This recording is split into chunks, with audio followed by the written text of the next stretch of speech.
నెత్తి మీద రూపాయి పెడితే పావులాగు చెల్లని నారా లోకేష్ మాత్రం మా బ్లడ్ వేరు మా బ్రీడ్ వేరు అంటున్నాడు. ఇటువంటి వాళ్ళ గురించి మనం ఆలోచన చేయాలా, మనం మాట్లాడాలన్నా. కానీ వాళ్ళు చేస్తున్నటువంటి తప్పుడు ఆలోచనల గురించి, తప్పుడు మాటల గురించి మనం చెప్పాల్సినటువంటి అవసరం ఉంది. ఈరోజు ఒకటే మాట చెప్తున్నా, సిమెంట్స్ కంపెనీతో వాళ్ళు చేసుకునే ఒప్పందం పైన ఇప్పటికే అరెస్టులు జరిగినాయి. ఇంకా లోతుగా విచారణ జరగాల, వీళ్ళందరిపైన కూడా యాక్షన్ తీసుకోవాలని చెప్పి మరొకసారి రాష్ట్ర ప్రభుత్వాన్ని కూడా నేను కోరుకుంటున్నాను. తెలుగుదేశం పార్టీ వాళ్ళకు కూడా నేను ఇచ్చే ఒక ఉచిత సలహా ఏమరా అంటే, ట్రాన్స్లో బతకద్దండి.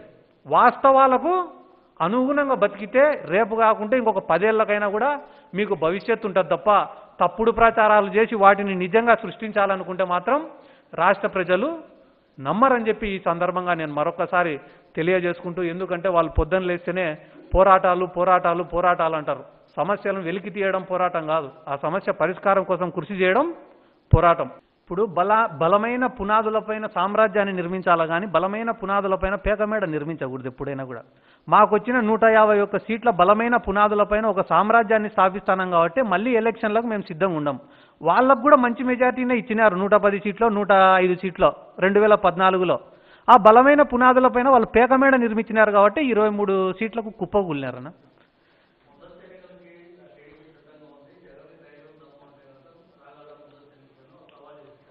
మేము ప్రజలకు ఇచ్చిన మాటలు ఇంకా ఫుల్ఫిల్ చేయాల్సినవి ఉన్నాయన్న. 5 ఏళ్ల పాటు సంక్షేమ పథకాలు ఇస్తాము, 5 ఏళ్లలో హౌసింగ్ చేస్తాము, 5 ఏళ్ల లోపల ఇళ్ల పట్టాలు ఇస్తాము, 5 ఏళ్ల లోపల ఉద్యోగాలు ఇస్తామనో రకరకాల వాగ్దానాలు చేసినాము. అవన్నీ నెరవేర్చిన తర్వాత ఎన్నికలకు పోయేదానికి మేము కూడా సిద్ధంగా ఉన్నాము. వాళ్ళేం బై ఎలక్షన్లు చూడలేదా, స్థానిక సంస్థల ఎన్నికలు చూడలేదా? ఏ ఎన్నిక జరిగినా కూడా డిపాజిట్లు లేకుండా పోతున్నారు. మళ్ళీ వాళ్ళు దమ్ము ధైర్యము ఇవన్నీ మాట్లాడితే ఎంతవరకు న్యాయం?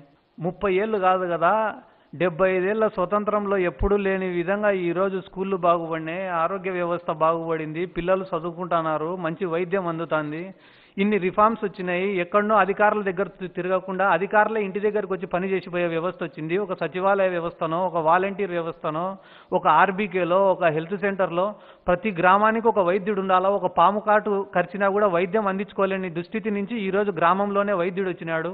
అదే రకంగా ఒక విత్తనం నుండి విక్రయం వరకు ఒక అగ్రికల్చర్ ఆఫీస్ చుట్టూ తిరగకుండా ప్రతి గ్రామంలోకే ఒక ఆర్బీకే సెంటర్ వచ్చింది. అసలు సంక్షేమ పథకాలంటే ఎట్లుంటాయి, వాటికి మేము ఎలిజిబులా కాదా, వాటిని ఎట్లా అప్లై చేసుకోవాలనో తెలియని స్టేజ్ నుంచి ఈరోజు మాకు ఎందుకు పథకాలు రావడంలా, మేము ఎందుకు ఎలిజిబుల్ కాదు అని చెప్పి ప్రజలు ప్రశ్నించే స్టేజ్కి వచ్చినారు. వాటికి సమాధానం చెప్పే స్టేజ్లో ప్రభుత్వం ఉంది. ఇంత అకౌంటబిలిటీ ఉంటే ఏ రకంగా వెనక్కి పడిపోతుందన్న రాష్ట్రము? 2 లక్షల కోట్లు 3 లక్షల కోట్లు ప్రజల అకౌంట్లలో డబ్బులు వేసినామని అన్నారే, అది 2 లక్షల కోట్లు 1,50,000 కోట్లు మేము ప్రజల అకౌంట్లలో వేయకుండా టెండర్లు వేసుకొని కాంట్రాక్టర్లకు 10%కో 15%కో అమ్ముకోలేమా? కానీ ఆలోచన మాది కాదు, టీడీపీ వాళ్ళది. వర్కులు ఇస్తే కమిషన్లు కొట్టొచ్చనే ఆలోచన వాళ్ళది, ప్రజల జీవితాలు బాగుపడేదానికి డబ్బులు ఇవ్వాలనే ఆలోచన మాది. ఎందుకు వెనకబడిపోతుంది రాష్ట్రం? రాష్ట్రం బాగుపడేది వాళ్ళకి ఇష్టం లే అని చెప్తే సంతోషంగా ఉంటుంది. ఇప్పుడు ఆరోపణలు చేయడమే పనిగా పెట్టుకొని ఉన్నారన్న వాళ్ళు. ఒక ట్రాన్స్లో బతుకుతున్నారని నేను చెప్పినా కదా, మాకన్నా గొప్పోళ్ళు ఎవరు లేరు. ఆ స్థానంలో కూర్చుంటే మేమే కూర్చోవాలా, వేరే వాళ్ళు కూర్చోకూడదు. ఎన్నేళ్ళైనా ఈ రాష్ట్రాన్ని మేమే పరిపాలించాలా? అది వాళ్ళ యొక్క దుర్బుద్ధి. ఏమన్నా మాట్లాడతారు, ఏమన్నా చేస్తారు. ఆ ట్రాన్స్లో బతకకుండా ఒకసారి పబ్లిక్లోకి పోతే, పేదవాళ్ళ దగ్గరికి పోతే, బిలో పావర్టీ లైన్ ఉన్న వాళ్ళ దగ్గరికి పోతే మీ ఆర్థిక స్థితిగతులు ఏ రకంగా మారినాయి? ఇంతకుముందు కనీసం ఇళ్లలో 100-200 రూపాయలు కూడా లేనటువంటి క్లిష్టకాలం ఉండేది. కానీ ఈరోజు ఒక సామాన్య కుటుంబానికి ఒక 10,000 రూపాయలు 15,000 రూపాయలు అప్పు పుట్టాలనే పుట్టే పరిస్థితికి వచ్చింది. అప్పు తీసుకోమని నేను చెప్పడంలే, ఒక భద్రత వచ్చింది అని చెప్తున్నా నేను.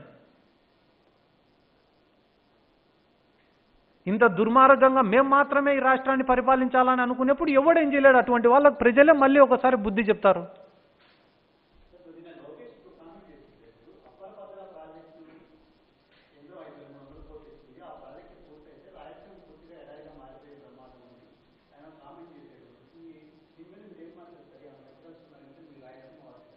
ఇప్పుడు గుర్తొచ్చిందంట నారా లోకేష్ గారికి. అవును, ఇచ్చినారు, మొన్న బడ్జెట్లో ఇచ్చినారు. కానీ ఈ రోజుది కాదు కదా, అప్పర్ భద్ర ప్రాజెక్ట్ అనేది ఈ రోజుకి సంబంధించిన విషయం కాదు కదా. టీడీపీ గవర్నమెంట్లో ఉన్నప్పటి నుంచి కూడా ఇష్యూ ఉంది కదా ఇది. ఆ రోజు బీజేపీ వాళ్ళతో కలిసే ఉన్నారు కదా ఈ నారా చంద్రబాబు నాయుడు గారు. ఎందుకు ఆ రోజు ఎందుకు వాళ్ళని ప్రశ్నించలేకపోయినాడు? ఎందుకు ఈ ప్రాజెక్టులు రాకుండా ఆపలేకపోయినాడు?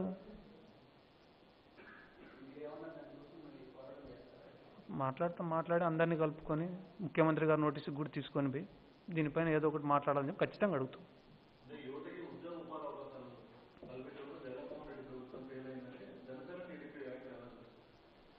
ఇప్పుడు ఓవరాల్గా మీరు అన్ని డిపార్ట్మెంట్స్ కలిపి వైఎస్ఆర్ కాంగ్రెస్ పార్టీ ఇచ్చినటువంటి ఉద్యోగాలు ఎన్ని, తెలుగుదేశం పార్టీ వాళ్ళ టెన్యూర్లో ఇచ్చినటువంటి ఉద్యోగాలు ఎన్ని అనేవి మీరు ఒకసారి లిస్టు తీస్తే దాన్ని బట్టి సచివాలయ ఉద్యోగాలే కాదు అంటారు వాళ్ళు. నెలకు దాదాపు 29,000 30,000 జీతం ఇస్తున్నాం ఇప్పుడు వాళ్ళకి. అంటే ఆ 2,14,000 మంది, 1,20,000 మంది, 1,30,000 మందో వీళ్ళు ఎవరు కూడా మనుషులు కాదా, ఎలిజిబుల్ కాదా, క్వాలిఫైడ్ కాదా? అవి ఉద్యోగాలే కాదు, ఇట్లా చులకన భావం ఎందుకు? లేదా వాళ్ళు బాగుపడడం ఇష్టం లేదా? వాళ్ళ టెన్యూర్లో వాళ్ళు ఇచ్చినటువంటి ఉద్యోగాలు ఎన్ని? నిన్ననే స్టీల్ ప్లాంట్కి కూడా భూమి పూజ చేయడం జరిగింది. త్వరితగతిన కంప్లీట్ చేస్తే దాదాపుగా 1,00,000 ఉద్యోగాలు వస్తాయి అక్కడ. మేము పనిచేసేది కేవలం ప్రజల కోసమే. ఇంత భారీ మద్దతు, 51% ఓట్ బ్యాంకు, 151 సీట్లు, ఇంత అభిమానము, ఇవన్నీ పెట్టుకున్న తర్వాత మేము ఏ పని చేసినా కూడా ప్రజల బెనిఫిట్ కోసమే చేస్తాం తప్ప మా సొంత లాభాలు ఏముంటాయనా? నేను మీకు ఇందాకనే ఉదాహరణ చెప్పిన 2,00,000 కోట్ల రూపాయలు ప్రజల అకౌంట్లలో వేసే బదులు వర్కులు చేసినా, కమిషన్లు ఎవరికైనా ఇచ్చి టీడీపీ వాళ్ళ మాదిరి సంపాదించుకున్నా ఎన్ని అవకాశం లేదు. కానీ ఆ పని చేయలేదే. డైరెక్ట్ పబ్లిక్కే ఇచ్చినామే డబ్బులు, బెనిఫిషియర్స్కే ఇచ్చినామే. ఇంకా ఇంత గొప్ప పని చేసిన తర్వాత కూడా మాలో స్వార్థం కనిపిస్తుందే? చంద్రబాబు నాయుడు గారు చేసేటివి ఎట్లుంటాయంటే, వాళ్ళు ఎంత ట్రాన్స్లో బతుకుతున్నారంటే, చంద్రబాబు నాయుడు గారు కానీ, ఈ లోకేష్ కానీ, ఇంకొక ఆయన కానీ ఎంత ట్రాన్స్లో బతుకుతున్నారు వీళ్ళంటే, మా ఊర్లో చెట్టు కింద 2 తాగుబోతులు కూర్చొని ఉంటారు. వాళ్ళు ఎప్పుడు తాగడము, ఒరే నందికొట్కూరులో ఈ మర్డర్ జరిగింది, పులివెందుల్లో ఆ మర్డర్ జరిగింది, కర్నూలులో ఈ మర్డర్ జరిగింది, ఆళ్ళగడ్డలో ఈ మర్డర్ జరిగింది అని మాట్లాడుతా వాళ్ళు. నేను ఒక 10 రోజుల తర్వాత ఊరికి పోయినా. పోతే వాళ్ళిద్దరు వైట్ అండ్ వైట్ వేసుకొని, అద్దాలు పెట్టుకొని, తెల్ల చెప్పులు వేసుకొని కూర్చున్నారు. వెంటనే వేరే వాళ్ళని పిలిచి అడిగిన, ఏమైందిరా వాళ్ళు అట్ట కూర్చొని ఉన్నారంటే, అన్న వీళ్ళు రోజు ఈ ఫ్యాక్షన్ గురించి, ఈ మర్డర్ల గురించి మాట్లాడి వాళ్ళే ఫ్యాక్షనిస్టులు అనే ట్రాన్స్లోకి వెళ్ళిపోయినారంట. అంటే మేమే చేసినాము ఈ మర్డర్లన్నీ అనే ఫీలింగ్లోకి వెళ్ళిపోయినారంట. అట్ట మన రాష్ట్రంలో కూడా చెగువీరా, స్వామి వివేకానంద, ఫిడెల్ క్యాస్ట్రో ఇట్లాంటి పేర్లన్నీ చెప్పి వాళ్లకు నీతులు సూక్తులు నేర్పించింది కూడా మేమే అనే ట్రాన్స్లో బతుకుతున్నారు చాలా మంది. అర్థమైందా అన్న? పోరాటం ప్రజల్లో తిరుగుబాటు వచ్చిందంటే కానీ ఎవడొచ్చి పోరాటం చేయాల్సిన అవసరం లేదు, ప్రజలే పోరాటం చేస్తారు. నాకు జ్ఞానం ఉన్నప్పటి నుంచి మన దేశంలో ఒక లోక్పాల్ బిల్లు కానీ, నిర్భయ చట్టం కోసం జరిగిన ఉద్యమం కానీ, పక్క రాష్ట్రమైన తెలంగాణలో జరిగినటువంటి ఉద్యమం కానీ, ఆడ జల్లికట్టు కోసం తమిళనాడులో జరిగిన ఉద్యమాలు కానీ, సమాజంలో ఉండే అన్ని వర్గాల ప్రజలు వచ్చి పోరాడినారు. అది పోరాటం అంటే. వీళ్ళు ఇళ్లలో కూర్చొని జాకీలు పెట్టి లేపి పోరాడి ఎందుకు పోరాడతాడు? కడుపు కాల్చే పోరాడతారు. కడుపు నిండినాడు ఎందుకు పోరాడతాడు? నేను చెప్పింది వాళ్ళకి అర్థం కాదు. మళ్ళా ప్రెస్ మీట్ పెట్టాలా, విమర్శించాలా? వాళ్ళని ఎవడు బాగు చేయలేడు. వచ్చేది వైఎస్ఆర్సీపీనే. రాసి పెట్టుకో, వాళ్ళకి ఏమైనా బాండ్ పేపర్లు ఉంటే తెచ్చుకోమను. మళ్ళీ ఖచ్చితంగా చెప్తానా, వాళ్ళు చేసిన స్కాములు ఈ రోజు నుంచే స్టార్టు. పెద్ద ఆయనది సిమెంట్స్, ఇంకా చిన్న ఆయనవి డొక్కొమ్మలు గిక్కొమ్మలు రేపటి నుంచి ఉంటాయి ఆయనకి. ఆయన ఏడైనా మర్చిపోతే నాకు చెప్పి మిగిలినవి పంపిస్తా పేర్లు. ఏం చేసుకోలేడు ఆయన. ఆయనతోటి ఏం కాదు. ఆయన గవర్నమెంట్ చూసినందుకే ఆయనకి 23 సీట్లు ఇచ్చినారు, మంగళగిరిలో ఓడగొట్టినారు. ఫస్ట్ మంగళగిరిలో ప్రతి వార్డు తిరగమను, మంగళగిరికి ఎంత అభివృద్ధి జరుగుతుందో తెలుసుకోమను. జగన్మోహన్ రెడ్డి గారు ఎందుకు మంగళగిరికి ఇన్ని ఫండ్స్ ఇస్తున్నాడు, ఏ రకంగా డెవలప్ చేస్తున్నాడో కనుక్కోమను. ఆ తర్వాత తోపుడు బండ్లతో జనాల జీవితాలు మారవు. ఏమన్నా తోపుడు బండ్లు ఇచ్చిన తర్వాత కూడా ఇంకా చాలా అవసరాలు ఉంటాయి వాళ్ళకి, వాటిని కూడా పరిష్కరించు.